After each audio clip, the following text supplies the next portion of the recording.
What up? What up? Happy Tuesday. Man, feels a little light on the audio I hear. No? You mean you? Yeah, for me, but it's all good. We in here. I should turn myself up a bit more. What? It's okay. What is going on, everyone? I'm Shadell, co-host of Patron Simpsons. I'm joined by my lovely wife, Lauren. Man, we actually have some news happening again. I feel like we've been saying this a bit by bit. Wahoo! I'm sorry for everyone's ears. Don't wear headphones when you listen to us. That's the first rule. But yeah, we finally got news. I do want to give just a PSA or like a note here. If this YouTube video does not go up, if you just get the audio on YouTube, it's my fault. I'm gonna say that. I'm currently using iOS 14 on my main phone, and it's been giving issues. Which means he's jailbroken. I mean, it's not jailbroken. It's an iOS. It's public. Anyone can get it. I take that back. Yeah. Anyone can. Haven't you done that before, though? Yeah, like years ago. It's not illegal, but okay. Oh wait, I thought it was a thing. What do you mean a thing? Wasn't it a thing that you're not supposed to do? Yeah, Apple doesn't want you to jailbreak your phone, but they can't do anything. It's my phone. Oh. Okay. Like, what? I'm just going to walk myself back. Okay, you do that. Nonetheless, yeah, I'm on iOS 14 on my main device that we used to record because we use our phone to record and not an actual camera. He keeps ruining the videos. And, yeah. So, if there's no video version of this, my bad. It'll get fixed, hopefully within the next month as updates come out. And we're still here. Stuff. You can hear us. With that being said, guys, do we want to announce our announcement? Yeah, because it'll be launched as of the day before this podcast goes up. Oh, yeah, that's right. So, guys. So exciting. Drum roll, please. Announced that we are creating a clothing brand. Yeah. So, this has been out. It's been like a week or two in the making. Just a thing. I was trying to think of what else can we do, because me and Lauren are always looking for new things to take on and work on together. And this podcast has been going well for a year and a half now. Mm-hmm. We've been consistently killing it every week. Haven't missed a single episode, as much as Lauren coughs on her whenever she has those moments or whenever. Dying. One of us feels down and not really trying to record a podcast, we still knock it out for you guys. Push through for you guys. So we figured out on taking another venture together. It's been working out. And yeah, it's a clothing brand. So right now you can find us currently on Etsy. I'll put the link to our Etsy shop on this episode in the description. It's called Good Feeling Apparel. And this, to give you guys a rundown here, is just an extension of ourselves. So you can find things. I'm not sure if we're going to lean too much on the podcast stuff, like creating shirts for the podcast, but just things that we want to see. I'll speak for myself on this, but I'm big on motivational quotes. If you see my tattoos, if the video version is working, I have, quotes on my arms, 'cause, that's what helps me get through my day. So I wanted to bring that through a shirt and, things I would like to wear, and I'm sure a lot of people would like to wear. So I want to create these shirts I feel like people will enjoy, along with tying in Black Lives Matters, because that's big to me. It's not to stay away from the political stuff, but at the end of it, just being able to have the same benefit of the doubt that every other person gets is what I would like me as a black male to have, that I talk about on this podcast. Mm-hmm. And just creating a variety of other items. I guess you could talk about the stuff that we created for your side. Yeah. So categories that we have that make sense for me are the beauty and wedding categories. So weddings are the coffee mugs that everyone takes the little Instagram pictures with to show off their ring. There's these really cute t-shirts of it has boyfriend or girlfriend on it, and then it's crossed out, and then it says fiance because you got an upgrade. And then there's hubby wifey and all those adorable things. And I've been in the wedding industry for about 5 years now, and I don't see myself stopping anytime soon, no matter how much Corona wants to try and make me. So there's that. And then the beauty stuff, obviously. So I've been a professional makeup artist for over 10 years now. And it's my biggest passion, and it's what lights a fire under my booty. So, We have like a lashes and lips t-shirt, which is adorable, and it's coming soon and I can't wait to wear. And we have like lashes give me wings, which is a really cute one. And we're going to expand on the beauty section as well. We're going to expand on everything. These are like the starter. Yes, but I'm saying we only have like 2 in the beauty section technically right now. But we are definitely expanding on that. So, and yeah, it's definitely a line that we're going to continue to expand on. Obviously, we want to make probably some seasonal and like holiday stuff when it gets closer. So whether that means like holidays like Thanksgiving and Halloween and all that, or if it means like Father's Day, Mother's Day, you know, cute like best dad ever like kind of t-shirts and stuff like that. It's just the idea is that these are things that most people want to wear because they are simple, but they mean something and they have that emotional kind of impact. So like for me, the lashes one has an emotional impact. And it's showing off who I am as a person.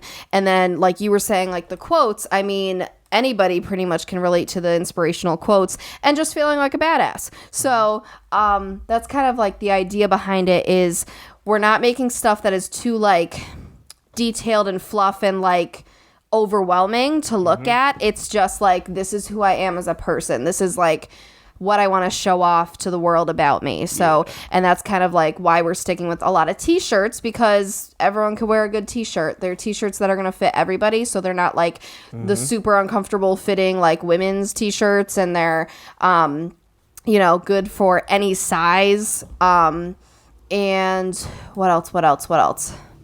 I had something else. And the coffee mugs, obviously, like coffee mugs are huge nowadays.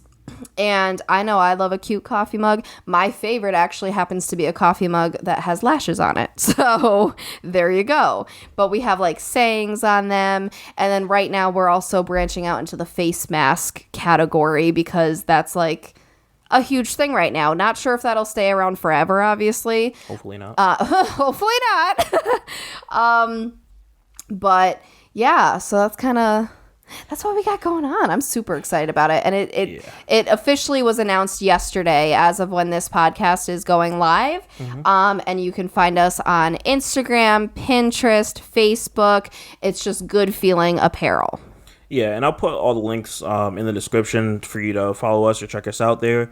Yeah, I'll check it out. If you find anything interesting, you know, I would say, hey, it'd be great if you were to check it out and possibly purchase if you find something that's moving and interesting to you, but that's just my take.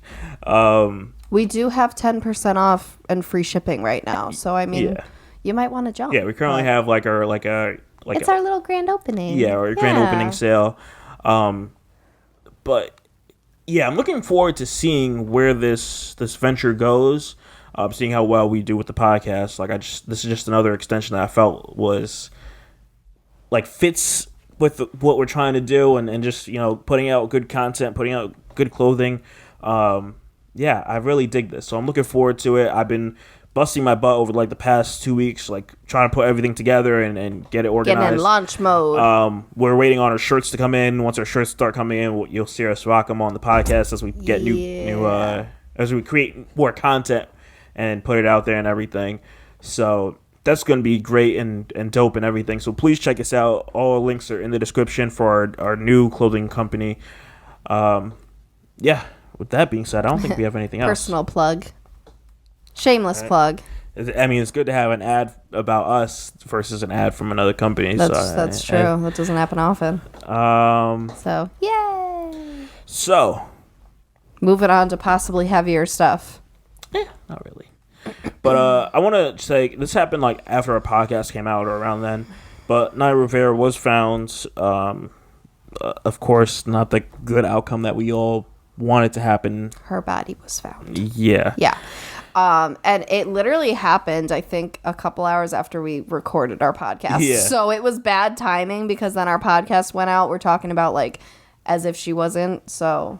Yeah. Yeah. But the one thing I wanted to say with this, which is wild, was people were getting at Big Sean because I didn't know this, but his "I Don't F With You" song was like regarding her, was about her. Oh, I don't know. There was no mention in that for me to. But you know the song. I do know the song. But I'm saying what? There's nothing in that in a thing that makes you automatically think. And I didn't even know they were in a relationship. To be real, was it maybe the timing? Maybe he put it out like right after theirs were ended. I don't know. But it's funny because like I screenshotted the comments and some guys like, this is stupid. The song was over 5 years ago. You know, what is the world going to do when Taylor Swift's exes start dying in the future? Like, are we gonna start getting mad about that? That's true. And then someone's like, well, I think it's opposite. Honestly, I think people are doing it because it was a woman who died. But someone also commented, they were like, "What? Nothing's gonna happen to her exes, but let her die before Kanye." And man, it's gonna be a wrap. Everyone's gonna tag Kanye for that. But yeah, I mean, of course, it's R.I.P. and you hope that her son and friends and family, you know, all in good spirits. And it's a tough time. I mean, the good part of it, the best you can get out of it is that, like, you know, I'm not sure, we don't know the situation that happened. Only her son would know, but she was able with the last bit of strength she had to save her son, and like that's like the ultimate as a parent. Like I know whenever we have kids, like, yeah, dog, like no matter what, my main objective is to make sure, like, if I have to I can't even talk. If I have to die for my son or daughter to survive, it is happening. Yep. And that's, which is so terrifying. Like everybody says that, and everybody, like, a good parent obviously means it, but at the same time, that's so terrifying to think of. Mm-hmm. That's crazy. Because I know, like, for me, too, like, drowning is, like, one of my biggest fears. So... Imagine drowning when you don't know how to swim.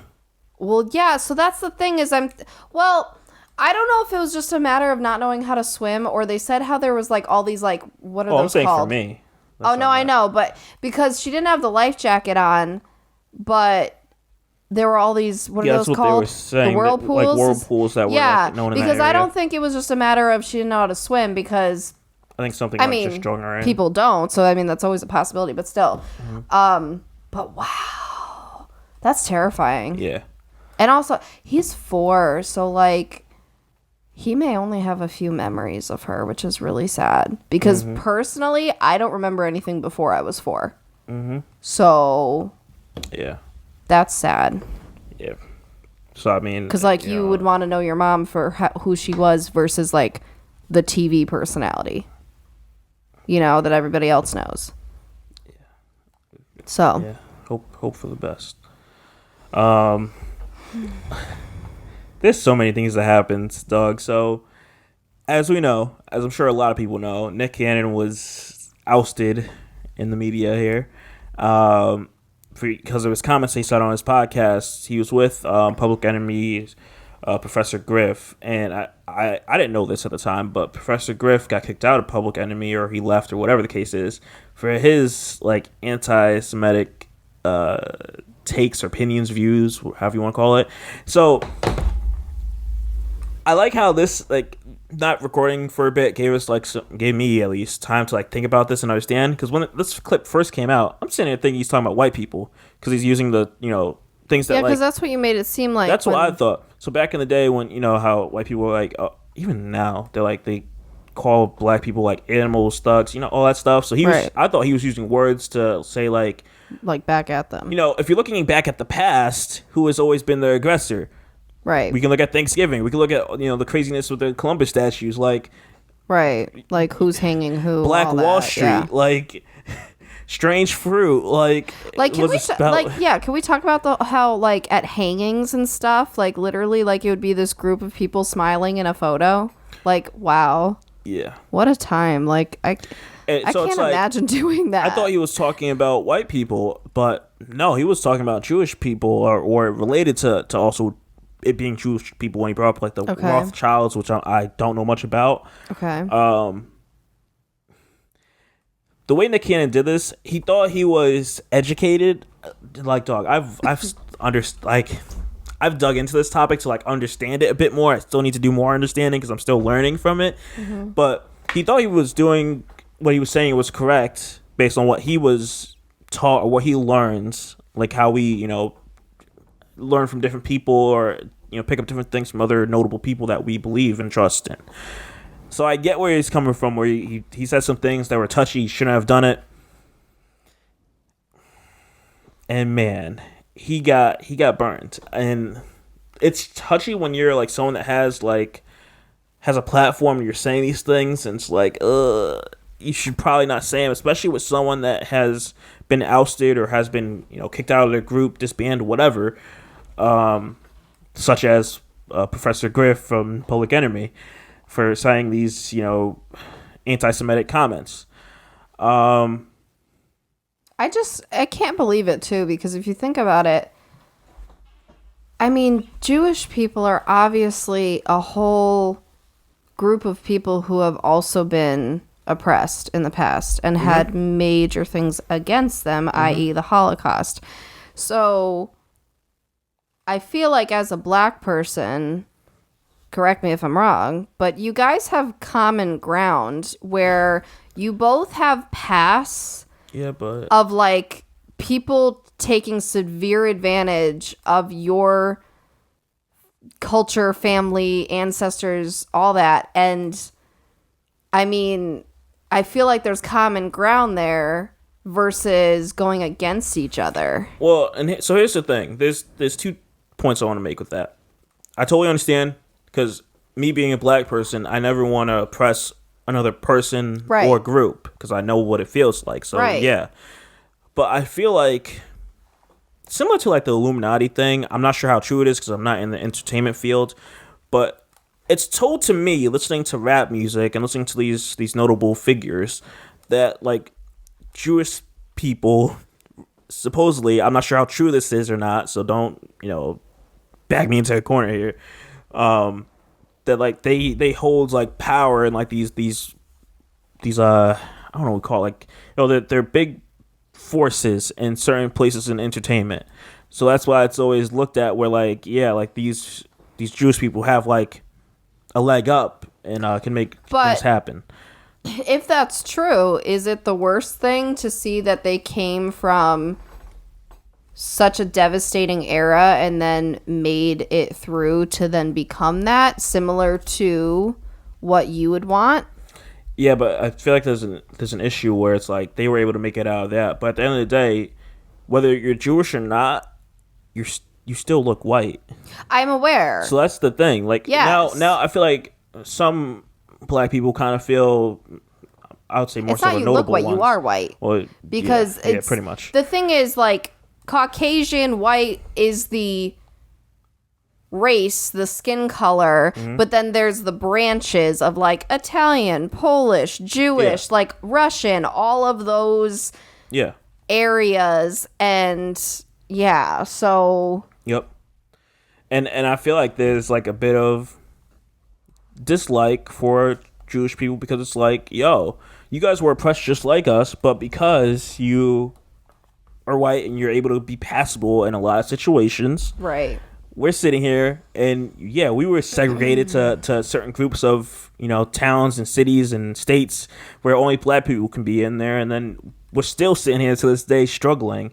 I go back and forth with my mom on this, even this past weekend when we were talking, how she just feels like how she comes from the mindset of no matter where you are at as a black person, you should be able to get out of that situation. And I get it to an extent, but you can't tell me when I go and put on my resume, like, it doesn't matter, but let's say if it did matter, that like I went to a private school versus a black kid that didn't go to a private school. He went to some, local public school.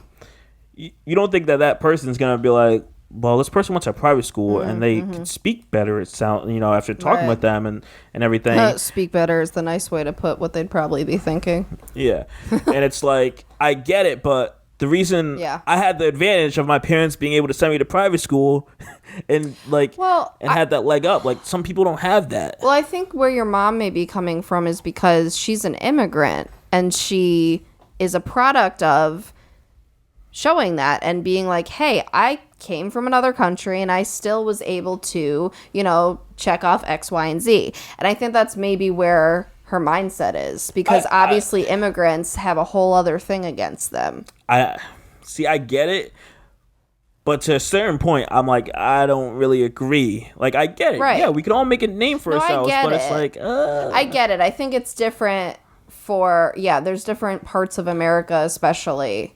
It's... Or, like, for example, if I went to, like, when I do job interviews, I always debate, am I good enough to, like, does this person... Okay, for example, I know what's going to happen in the future, knock on this plastic table, that, like, I'll be in the position where I'm, like, the gatekeeper to my job of letting this person in, no matter what race, religion, whatever they are. Cool. I see it coming. Cool. And it's like, am I going to be, knowing what I have to go through, am I going to be that person that's going to judge someone based on their skill set and not based on their race or gender or whatever? Right. Like, just being like, yeah, this person's going to be a good candidate because of what their past has been, as far as, like, what they're able to achieve in the corporate world, or, things like that. Like, I wouldn't hire, like, for example, if we took, like, two black people, a black kid that just came out of college, let's say he went to Harvard or something, applied to my job, and then a black person that's been working for, 4 or 5 years in the corporate world, and they've done a lot of things in their past jobs. Like, who am I going to more likely take? Like, I get it. You've been to Harvard, all that stuff. You've been killing it with your grades. You have however much GPA. Get it. But I'm probably going to go with the black person that has skills in the corporate world and understands how this operates, if that makes sense. Like, that's how I just want your skills versus your race or your gender, or if I can relate to you. I just want to know that you can get the job done. And I don't think everyone looks at it like that, and I know people don't, because I work with freaking bosses that I swear do not. Well, what's funny is, and I feel like race is always going to be this thing, because even if you think about it this way, it could be used to an advantage. For example, in the healthcare industry, I think I have seen online multiple people talk about this. Women, for example, women of all races who don't have their concerns heard or taken seriously because they think we're, like, overreacting with the pain or something, or, like, especially labor and delivery and things like that. I think those type of people, these women, really prefer to see providers of color. So, and that doesn't even mean just black. You could be, that's how I Native rock. American, whatever you are. I mean, I think there's a comfort level there because, one, of how you've made it, but two, you get it. There's not only is it... We can relate. Yes. So it's either in general of color, or especially women of color, I think, are, like, the cream of the crop for people like me and like women who have had these issues in the past of...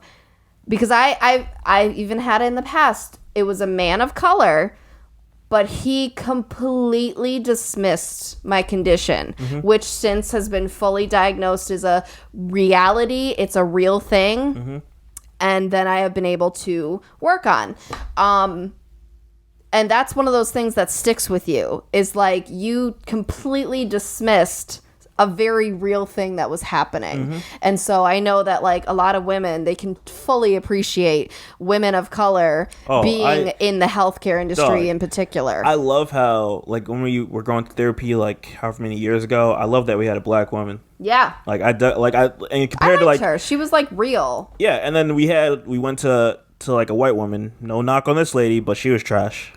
For multiple reasons. I don't even think it wasn't just the whiteness, obviously, but she did not know. I'm kind of curious to know to this day, like, how our other clients were, because she was just like, there's no way to solve this. She, like, literally, you're done. We had two sessions. Yeah, I believe. And she literally was just like, there's nothing I can do. Help. She essentially said that we should not be together anymore, and there's nothing that she could do to help us. Yeah. And I was like, Wow. I didn't want to pay her for those 2 sessions. But that's a whole other thing. But yeah, there's a level of compassion there because of the shit they have gone through. And, like, let's also talk about, yes, black women are 5 times more likely to die in childbirth. Yeah. That's a very real thing. Because, again, it's the whole, you're being overdramatic. It's the racial discrimination. It's all of it. That's terrible. I said it before, where we went to the dentist, and, like, I felt comfortable because like, when, well, I shouldn't say all people, but being a black person, when someone's not comfortable and when they are comfortable with you. And they were comfortable with me, especially having a black, like, dentist working in your mouth. So and I love that. The tech was a black woman, and then the owner, like, guy, actual, like, dental hygienist, was a white man, older white man. And yeah, like, I felt, first of all, I loved the tech. Is that the right word? I don't know. But yeah, I don't know if it's assistant tech, whatever the phrase is, but she worked on me the most. And this was like the first time I had gone to a new dentist in my entire life. And so I was nervous, and it was all like new territory for me. And she was like the sweetest, and like she just cared about me and wanted to make sure I was comfortable, and like it was amazing. And then yeah, the guy, the dentist who came in for a couple minutes, he was perfectly fine too. But I think even a better testimonial is that you felt equally as comfortable with him that you did with her. Yeah. So yeah, it's major. Like, even when we got into a car accident and we had to deal with going to physical therapy, and like, I get it with someone you knew, but like, even still being able to, that was my first thing when I went to the meeting by myself, not meeting, but physical therapy by myself, was it's how this person's gonna be, and like, white cool man. But I say that but to get back to this Nick Cannon thing, Nick Cannon should have had, if he was going to go on this tangent, he should have had someone of Jewish that was notable in the room to be able to educate and talk with him on this. Not someone that shares your same viewpoints. You have to be, if you are that comfortable in talking about something that is not your life or your reality, then you should be that comfortable to do it in front of somebody who could possibly say you're wrong. And educate you why. Yes. And that's why, like, for example, when this Black Lives Matter stuff was coming up, I think sometimes you had, like, meetings and they're like, we don't know if we should have a meeting or not, or if we should talk about this or anything. And it's just like, you shouldn't talk about Black Lives Matter if you do not have a black person present. Yeah, there was, long story short, there was a networking meeting that they changed the topic to fit into, like, Black Lives Matter, and that we had the choice, the person who was running the group had the choice to, like, have that be the focus that month. It was probably June. And, she asked a bunch of us who are regular goers to the meeting how we felt about it. And I flat out said, I was like, honestly, I don't think it's appropriate because nobody here is of color. And I think that if we're going to do that, somebody who can walk in those shoes should either run the meeting or be a guest speaker or educate us about it or something like that. Or if that can't happen, let's just stick to our regular business topic. And so that's what we ended up doing. We just stuck to the regular topic. And they totally agreed because, yeah, it's definitely like I can be an ally all day, every day. And I can talk about the stuff that I have educated myself on and that you've educated me on. But at the end of the day, that's not my path to walk. I can't 100% say I can relate to things or that I can educate you from a personal point of view. So it's not fair for me to try. It's the same thing of LGBTQ community and all of it. Like I can't represent that. I can be for you all day, every day and all that, but I'm not going to like step on somebody's toes and make a group of people look bad because I'm pretending to be something I'm not. Yeah. And so as you know, Viacom, CBS, they own a host of shows that we watch. They kicked him off of, they ended their relationship with Nick Cannon. So that meant, I'm not sure what else he had. Nickelodeon he was on, MTV. So he even though he freaking owned or handled Wild 'N Out, and I thought it was his, I guess Viacom owned it, so that's no more. And yeah, now he wants the rights from Viacom from Wild 'N Out, and I'm like, I don't blame him. He made that show so much money. Yeah. It's like, Masked Singer. Nope. Oh, no? So Nick Cannon, he apologized for it because, again, we're taught one thing without having the understanding. So he apologized for it, and it seemed real. And Fox came out. Let me see if I can pull up the statement here. Oh, boy. And Fox, they get it over Viacom because it's like, if someone doesn't understand it, like if I know someone's not, let's say if we had a friend and this person was saying something that sounded racist or was a bit touchy to me, I'm like, all right, like what's happening here? Hold up, I need a better iPad. Um, Don't lose your thought. if I had a friend that was not Jewish? that was not Jewish. Oh, I didn't know where That was like that was not racist, but said like a comment that was touchy. You know, I would educate them on it, and that's essentially it. Yeah. They'll say, "Oh, my bad, I didn't know. Thanks for telling me." And that's essentially what this the situation needed. And I love Fox's statement about and I this. think we forget, one, that celebrities are people too, and two, that all of their learning is happening in front of a limelight. Like, for example, it's the same with all their relationships, all this stuff. Can you imagine having to go through like all your breakups, all of your education, all of everything in front of the world, and like having everybody judge you? Because I know, I've been through bullying myself, and even that was horrific. And so I'm like, could you imagine that times like 1,000? So I get it. I think if people are genuine, cool. I think it's hard to see who's genuine when you're a celebrity sometimes, because at the end of the day, they have like PR people and all of that stuff telling them what to do too. But if you're genuine, then yeah, like, again, because you and I talk about how like everything shouldn't be cancel culture either. Like, there's a happy medium of like, sure, some people prove themselves time and time again to be that kind of person, but then some people have an off day. We all do. I'm trying to like freaking find this. Of course, I'm struggling. To tie on to that, the reason I do this in my daily, where like it's case by case, no matter what the situation is. I don't I need to know I need to know everything about the situation to be able to then decide on what I'm going to do. And that's what needed to happen in this, because there's so many people that follow Nick Cannon and they're like, wait, what do you say was wrong? Right. And if we're just going to be like, no, he's done, and not understand what he said was wrong, it's like, because it's funny, because if his comments are against Jewish people, it's like, this is what started Hitler back in the day, where it's like he's sitting there making these comments and then fueling a group of people, then somehow, I don't know how, fueling a whole like country to go against this group of people. And it's like, interesting. Sounds familiar. Yeah, we're not gonna go on that one. We're not gonna go there, but history repeats itself. But it's like, there needs to be more education. I can't even find freaking the Fox statement. What was the general But essentially, gist? Fox is like, they get it. He apologized for it. He didn't do it out of no ill intent.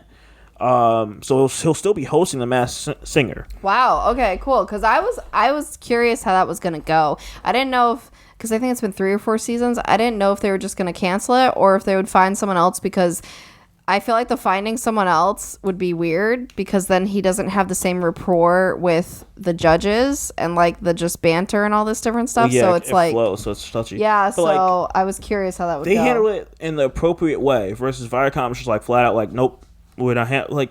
It's like, dog, because you know where Nick stands. Like I don't think he really but meant at the end like of the day, that. I also understand if a business doesn't want to put up with that stuff, they don't have to. They don't have to, but here's the thing. They've been with you for 20 years. We've been working together for 20 years. And then just off me saying something that, I wasn't educated on and I apologize for, it's my bad. Totally take ownership of it. But you still go and ask me after all that without even, I think it's having tough. I think it depends what their fan base was saying, because say like if Viacom's fan base was more in favor of like canceling Nick, then you'd probably go in that direction. I think you would probably do what makes the most sense to what you're hearing people say, because at the end of the day, it's your money. You know what I mean? As a network, like it's tricky as a business, because you gotta. I don't know. It's tricky. I don't know. I wouldn't say it, because it's like it's ridiculous. I don't know. I still think that's crazy. Like, I get it. And it sucks because it's not one of those things that easily you could just be like, never mind, you can come back. Because that looks bad too. And then Nick has the upper hand there to be like, no, F you, like that kind of stuff. So it's a tricky situation. I don't know. And I wanted to play something. Can I see your phone there? So the reason I thought this was interesting here, was your podcast app. So I was listening to Van Lathan's podcast, and he's with Rachel Lindsay.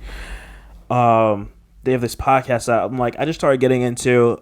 I've been trying to like hold off before I wanted to jump in. In this episode, man, I got in, and it did not disappoint. And they touch on why black people have an issue whenever it comes to another black person being like canceled or whatever the case is. And I wish I could sum it up, but it's better for me just to play the audio. If they order their podcast correctly, for me to find this would be great. If they did not order this correctly. Damn. This is always an issue. Weren't you the one that always says you should do pre-production? Yeah, but you would think their podcast would be like properly structured to like be able to pull this without an issue. Oh wait, must be this one here. Man. All right. So check this out here. I'm gonna play this audio for you guys. It's probably a minute. And when black people, black men specifically, get to a certain perch, it's difficult to watch them fall because you've seen the fall so many times before they got there. And also, we know so much of what's been done to black people in this country has been intentional, that there's a part of you that whenever a black man falls, you feel like there are forces that are working against him purposely to marginalize or undercut his influence, especially if that black man is too good to black people. It seems like a weird and peculiar consequence to black people. Not consequence. A weird and peculiar coincidence to black people. Sometimes, some black people, I'm not speaking for all of us, that a black man gets to a certain perch and he seems to almost always have issues the harder and the more pro-black he becomes. So we start to feel like, okay, we're waiting for them to take a shot at him. We're waiting. And a lot of people listen to this and going, y'all feel like this about Nick Cannon? Really? America's Got Talent and The Masked Singer, and you guys feel like it? It's a way that you're like, when you hear the statements, you know that you can't defend them. You know you got to condemn them. But at the same time, you're like, damn, Nick, why are you putting us in this position? Yeah. Because we want you out here and we need you out here because we need all of us out here.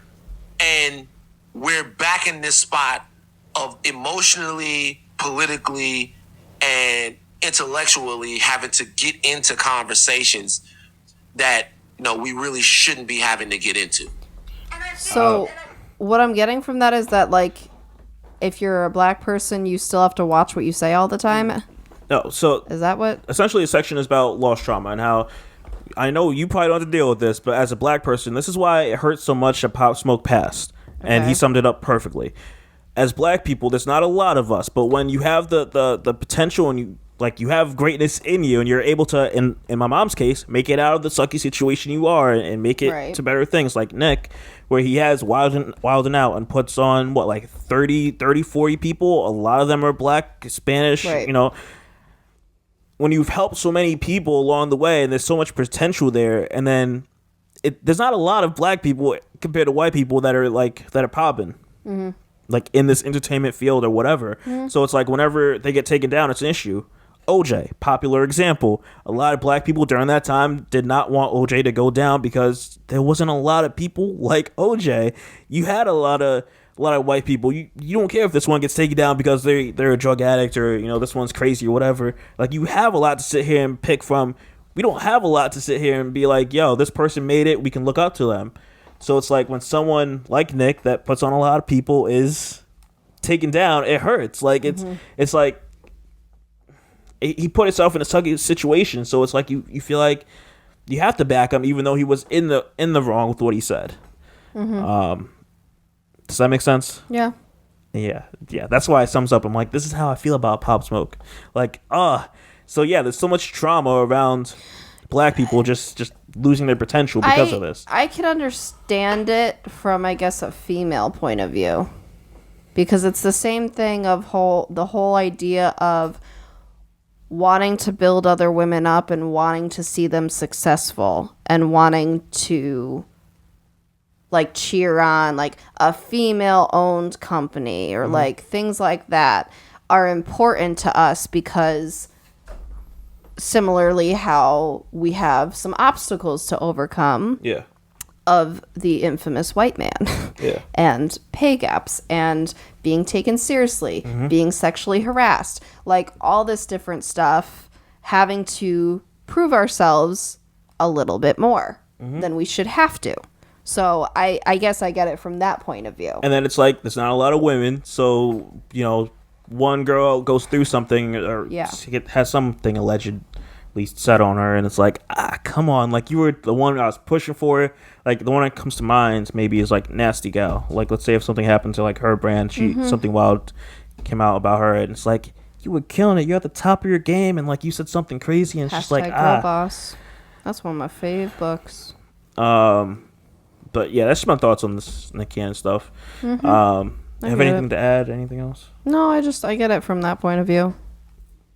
Once again, rest in peace, Pop Smoke. For all the people that care, which is probably like one or two of us, they are putting out. Who's listening?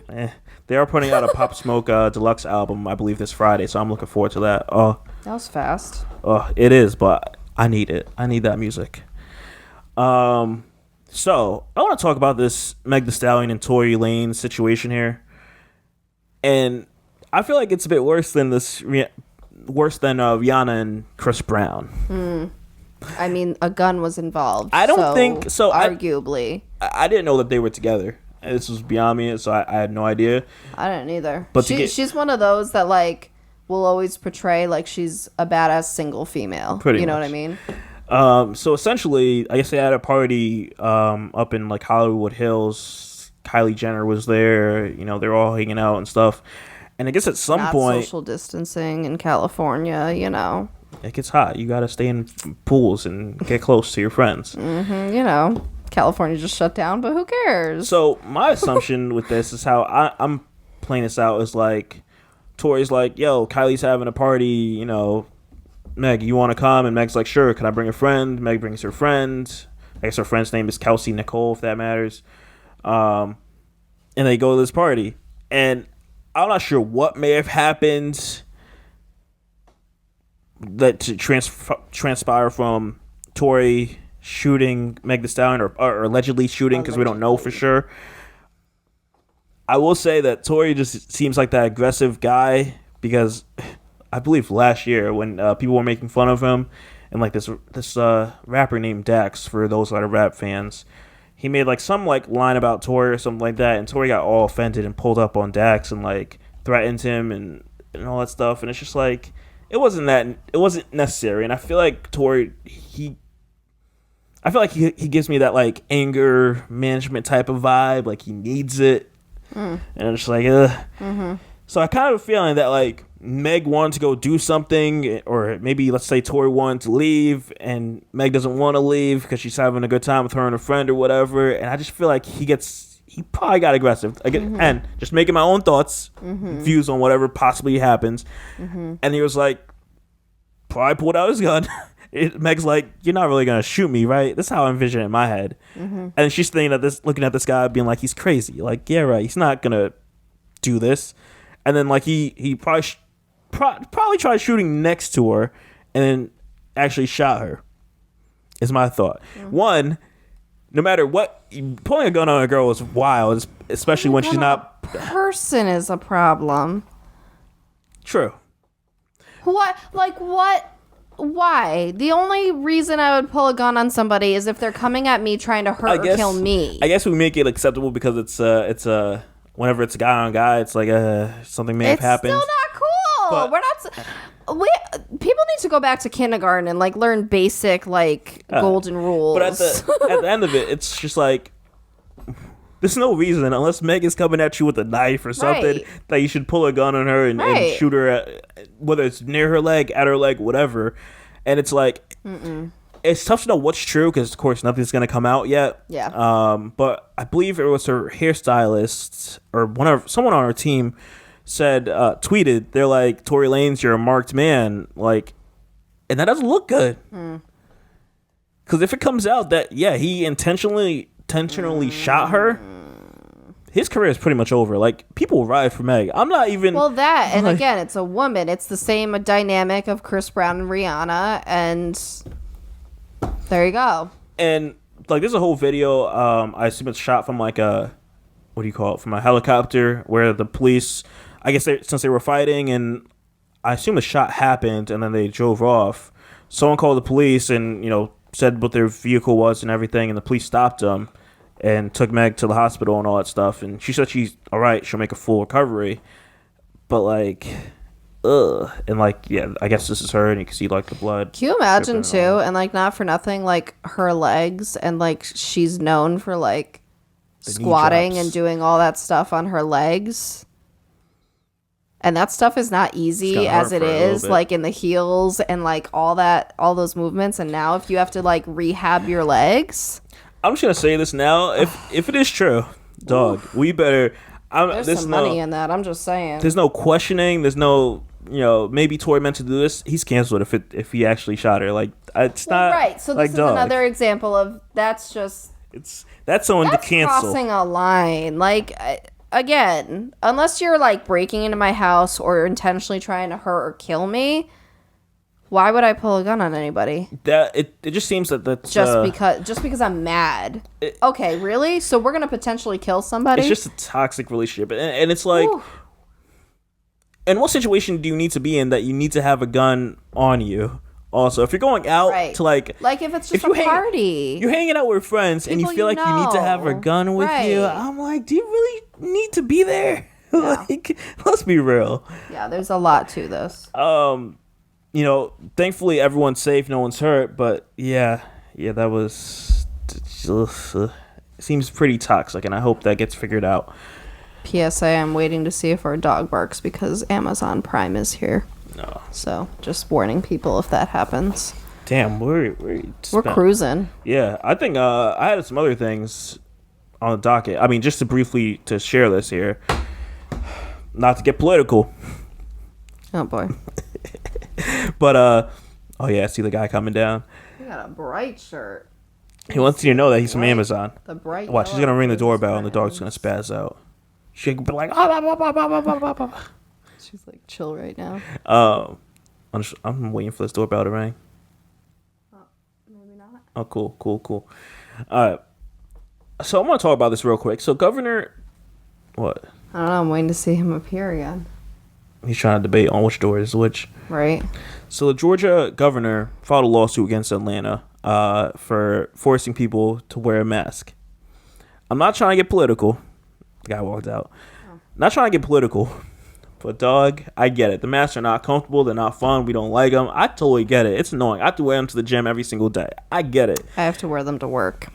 But, dog, so I get it. If it means that it keeps me healthy and away from the possibility of dying or getting someone else sick and them dying, I will do it. It protects others when you wear it. I love how it's like, okay, cool. If the cities and states aren't going to mandate this, fine. Us as the business, we're going to do it. So you've seen Target, Walmart, Costco, Sam's Club, Best Buy, Verizon, Aldi, all these stores. Like, all of them. They're like, okay, all our stores you have to wear masks. Whole Foods. It's like they're not, because you're putting these employees at risk also when you're going in here. Like, stop. Like, dog, we're just trying to, the faster we can all wear masks, the faster this could be done with. Like, I don't want to continue doing this till, late 2021. Let's not do this. Oh, please don't. So I just wanted to mention that real quick because it's getting ridiculous. Listen, I can't even think of that. Because we're sitting here, we're fighting each other instead of fighting this virus. It's like, come on. Yeah. Yep. I hear you. Lastly, after that rant. Before I just want to bring that up briefly because it's annoying. But before we head out, guys, we got to hit you with a relationship advice topic. Yeah. This one is cringy, and I am ready for you to go off. Oh no. So can you hold your thoughts and opinions and viewpoints all until the end of this topic? Sure. All right, cool.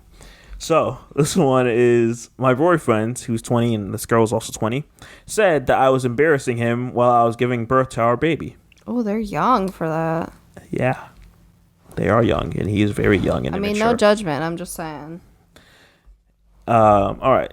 So he went on to say, or she went on to say, my bad. We have been in a relationship for 1 year, and we had a baby boy last week.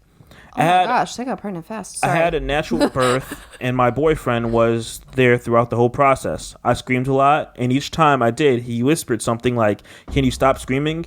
You are really embarrassing me." I also threw up a few times, and I saw him cover his face in shame. When I held my midwife's hands for comfort, he whispered, let go of her, stop being so embarrassing. He also said that my birthing position was embarrassing and called me a few vulgar names. I'm really upset about his behavior that day, especially when I needed his support the most. When I tried to talk to him about it, he denies ever saying it and that I'm being silly. Now you can go off. That was it? There's still more. I mean, she makes edits to this, but you can go.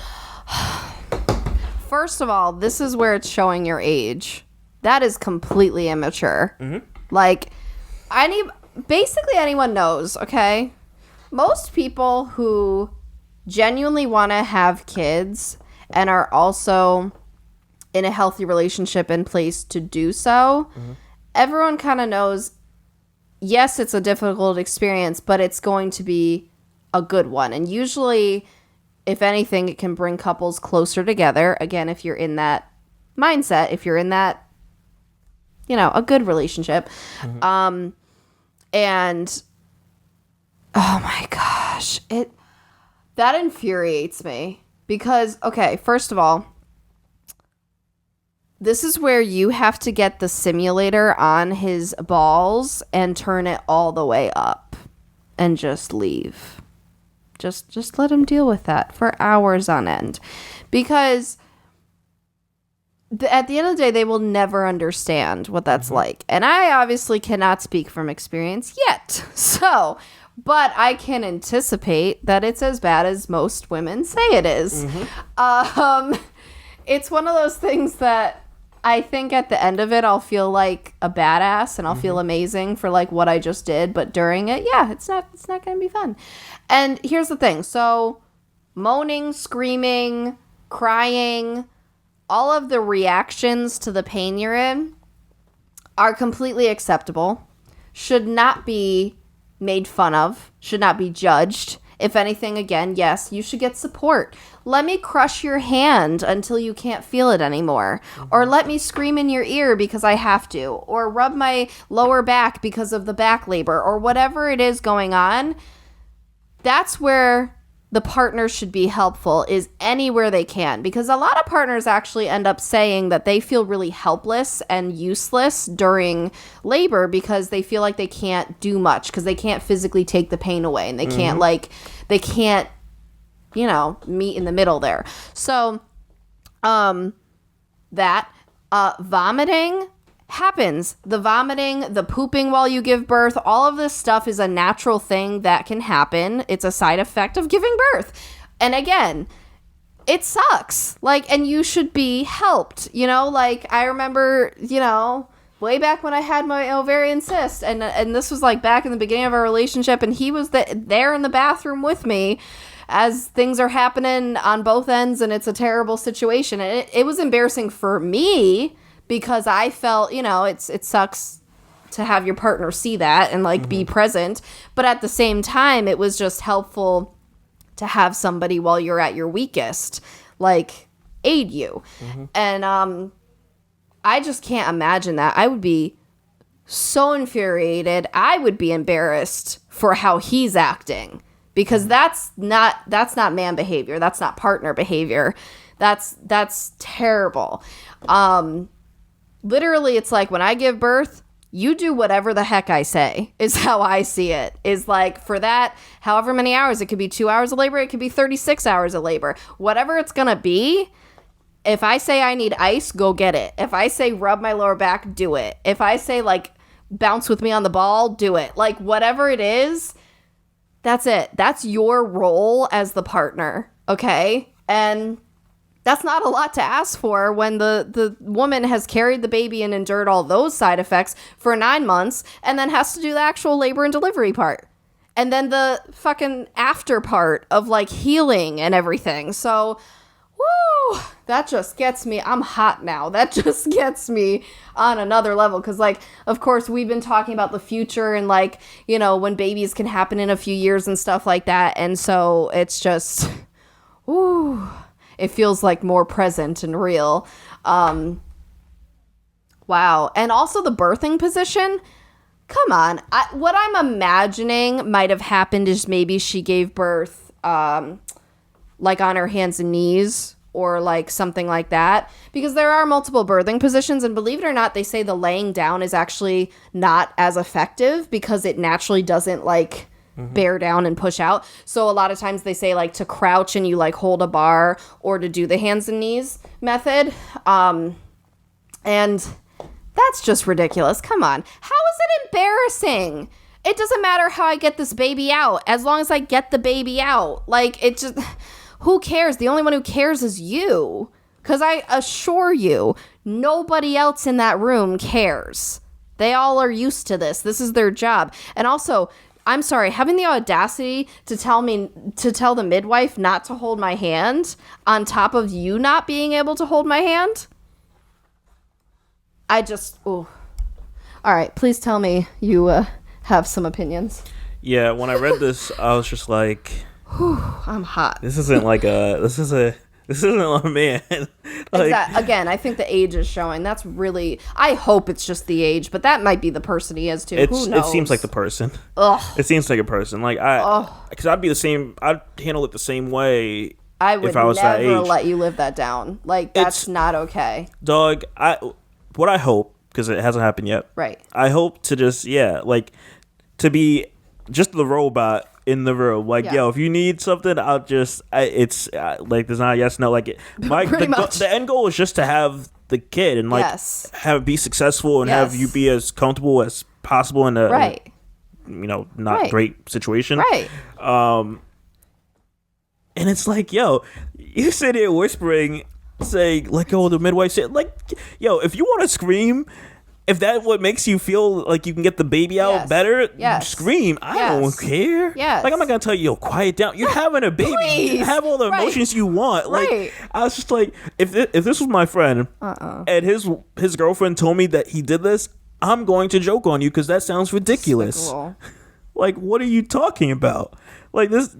It's joke. normal. I'd be like, you're serious? Like, that was what you did. That's shitty, man. Well, joking is me shaming you, essentially. Yeah, that's what it is. I would call you out. Because it's like, and it sucks that they've been in a relationship for a year. So that means they got pregnant fast. 2-3 months in. Yeah. And it's like, okay, now you know that you probably already know who this person is. But like, if that's how they are, imagine how it's going to be when they have a kid. And it's like, if it's always about them and not focusing about you, because that makes no sense. Like, wow. Like, what is they going to do when, like, for example, here goes one that I feel like may fit the situation where it's like, I don't even know. Like, well, he's focusing on himself, and he's like, oh, I want to have sex, but she has to take care of the baby or something. Or, like, she's not in the mood, and he wants to, like, I don't know. Oh, she's tired because of all the, everything she had to do because you're lazy and don't want to cooperate. Probably that. Yeah, how helpful is he going to be with their kid? Like, oh, she's over here bitching because I was playing my video games and the baby wouldn't stop crying for 2 hours. And I'm not going to knock anything on age because, like, yeah, my mom had me young and all stuff and all that. So I'm not knocking on age, but it's like... This is... No. Yeah, it's like... And that's it's the thing. Problem. You'll see also, and it's not every time because there's a plenty of moms who are not fit as well. But a lot of times what you'll see is the woman, she will grow up like real fast. You got her. Because she was the one carrying the baby and she's the one that like, this got so real so fast and she just made that commitment. She was like, well, this is it now. Versus, the guy or the partner who wasn't pregnant oftentimes will lag because it wasn't as immediate because you're not carrying the kid. And then it's like, I don't know, there's less, I guess, at stake there. And that's so frustrating. You have to be on the same page. Like, yeah. A kid is nothing to play with. I hate that. I feel like if this is how it starts like the introduction to us having a kid, and that's how you you just treat it as I'm embarrassing you as I'm trying to Oh, honey, if you did that to me, I don't know. I don't know, honestly, because I know I could never forget that. I would Well, yeah, in a moment happy. where it's like it's exciting, That's do or die. It's That nervous. is the moment. If you ooh, as a woman, it's like it's your first pregnancy. Like Yeah. you don't know. Like yeah, That's terrifying. and she's doing a natural birth. Like Exact. That too. Can we talk about that for a minute? I always go back and forth. I don't know what I'm gonna want to do yet. Like I have a lot of reasons that I don't know, because I think it would be cool, but then I'm like, I don't know if I'm capable, those kind of things. And can we talk about that? That's like next level. yeah. Oh my God. No pain medicine, no epidural, no nothing. Like you bet I'm screaming. It's ridiculous. Are you kidding me? You feeling everything. Oh my gosh. Yeah. Yeah. I had to share that one because I'm just like, why? Watch, I feel like, again, we're not going to know what's going to happen, so but I bad. really feel like something's going to happen where this girl is going to have to choose between Well, that, and splitting like from I this just guy said too, or not. I'm curious how it was first getting back home, because there's so much healing you have to go through as a woman, no matter how you give birth, whether it is vaginally, C-section, there's a healing process. So you are slower, you're in pain, you have to actually clean yourself, take care of yourself. And oftentimes you, again, need the partner either to help you physically, I don't know, whether it's cleaning a wound or whatever, or physically with the baby. Because if you're, especially I think it's with a C-section, you're not supposed to be up as much. You're not supposed to be as holding the baby as long, whatever it is, heavy lifting, all that. So again, it's I'm curious how that immediate afterwards went, because that's another time when you need support. Yeah, so... It's a traumatic event So to this give girl, birth. she did give updates on this. Essentially, I guess she spoke with her mom and all that stuff, and she doesn't agree with his behavior. You think? And then they should try couples counseling first. Oh, But he doesn't really think he's going to listen when he suggests it. And then I guess also this is her second edit. I guess a lot of people reach out to this person that have been in similar situations. It's depressing. And she has since discussed couples counseling with her boyfriend, but to no avail. Of course, he's not interested.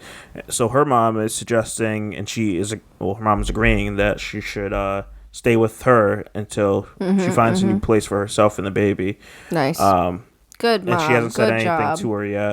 to him yet. Sorry. Also, can we talk about how freaking narcissistic and terrible the whole oh, that never happened thing is?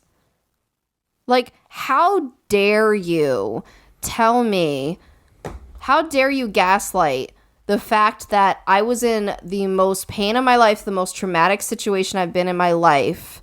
How dare you tell me that those things did not happen? Especially if you called me vulgar names, which first of all is That's wild, especially when you, again, disgusting. There's certain moments in your life where it's not that they're supposed to be exciting, but you look forward to them. Having a baby, I feel is one of them. Well, and again, it's so we don't know even if this was probably unplanned, which adds to that. But I'm just saying, So, nonetheless, it's but- it's a moment in your life you're forever going to remember, and of course you're gonna remember the pain, the excitement of having the baby. And now you remember how badly this person treated you during that experience. I think anybody here can attest to the fact, when somebody calls you something really bad, you don't forget that. And you don't make it up either. Mm-hmm. So now add it to the fact that was happening, and that's why he called you it. You're not... No! Do not gaslight me. Yeah. That's horrific.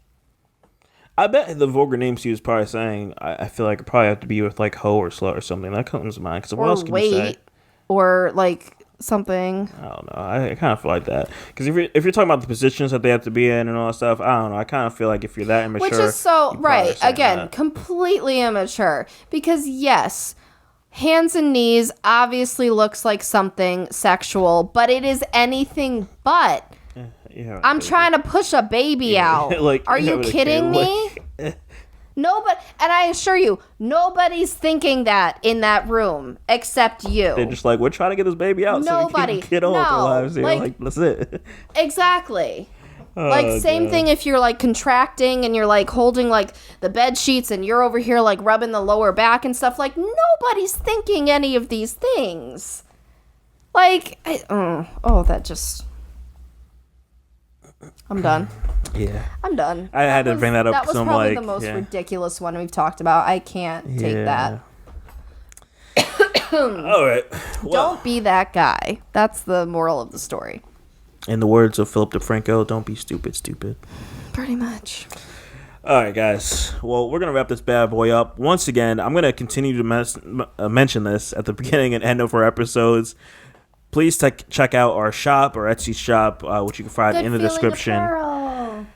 Just taking a look. You don't have to buy a single thing. We just appreciate you to just take a viewpoint in our new venture. Or, something that's free that really helps businesses is share it. So you don't have to buy anything, but if you could share it on your social media, that would be cool too. Yeah. So thanks. Yeah, with that being said, guys, once again, I'm Shadell, co-host of Page and Simpsons. I'm joined by my lovely wife, Lauren.